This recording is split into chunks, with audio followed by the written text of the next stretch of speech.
नमस्कार, आप देख रहे हैं चाणक्य न्यूज और मैं हूं आपके साथ मानवी ठाकुर। आज की कुछ खास खबरें। क्षेत्र के बसदेवा गांव में रविवार को सपा सांसद सनातन पांडे व फेफना विधानसभा के सपा विधायक संग्राम सिंह यादव ने संयुक्त रूप से शहीद सैनिक सुभाष उपाध्याय की मूर्ति का अनावरण किया। वहीं सेना के जवानों ने सलामी दी। सांसद ने कहा कि शहीदों और शहीद के परिवार का मान सम्मान सबसे ऊपर है। सरकार न केवल शहीद के परिवारजनों को पूरा सम्मान दे, अपितु यह सुनिश्चित करे कि किसी भी शहीद के परिजन अभाव में अपना जीवन व्यतीत न करें। उन्होंने कहा कि शहीद सुभाष उपाध्याय की शहादत पर हम सभी को गर्व है। विधायक संग्राम सिंह यादव ने कहा कि शहीद जवान के त्याग और बलिदान को कभी भुलाया नहीं जा सकता। उनके सम्मान में कभी भी कोई कोर कसर न छोड़ें। कार्यक्रम में शहीद के स्वजनों सहित पूर्व सैनिक संगठन के पदाधिकारियों ने पुष्पांजलि अर्पित की।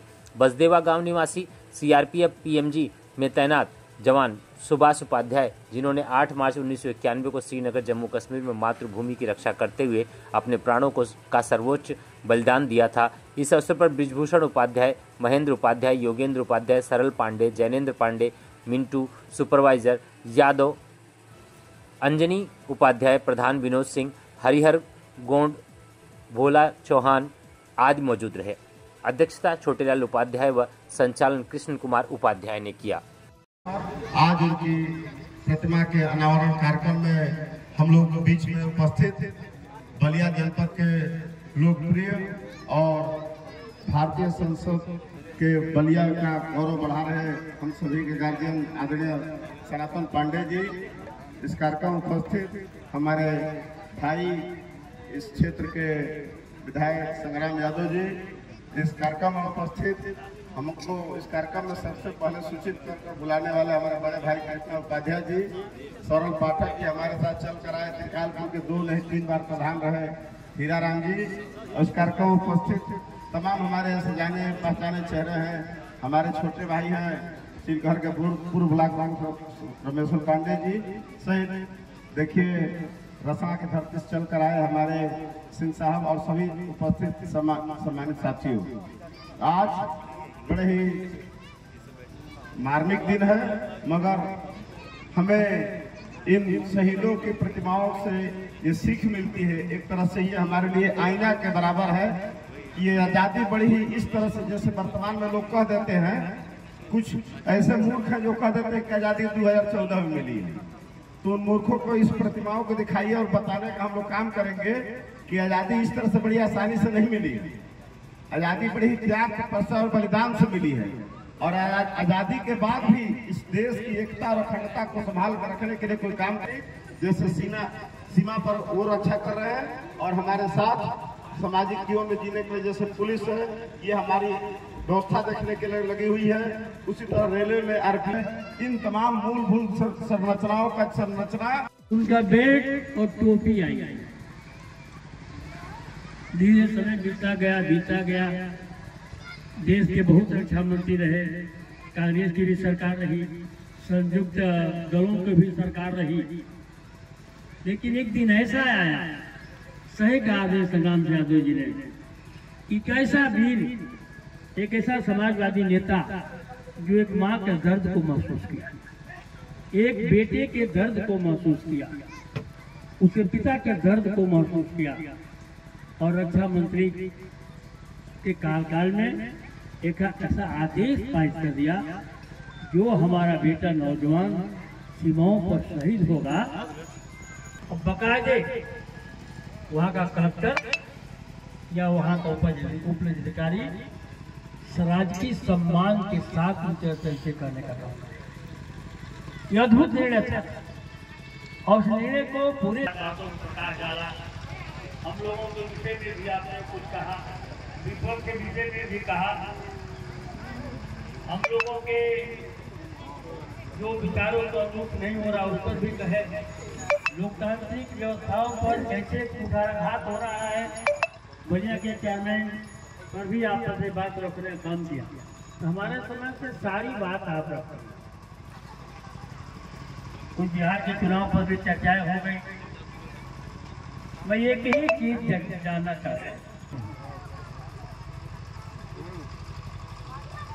लेकिन उनका परिवार, इस गांव के लोग उनके मित्र, उनके जानने वाले, हमारे समय से उनके कुछ बटालियन के लोग यहाँ पर उपस्थित थे।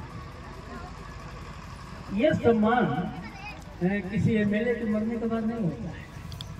एमएलए के मरने के बाद जो है राजकीय कोष से उसकी मूर्ति नहीं राजकीय कोष से नहीं लगाई जाती है।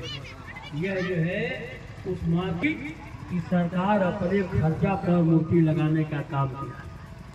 और बात तो माननीय मुलायम सिंह यादव जी, मैं उनको श्रद्धांजलि आज इसलिए देता हूँ कि जो कुछ सेना के लिए अगर किया, मैं ये बात नहीं कहता, सेना के जहां भी नौजवान हैं, अर्धसैनिक बलों के जवान हैं, जब वो रक्षा मंत्री थे तो उन्होंने फैसला किया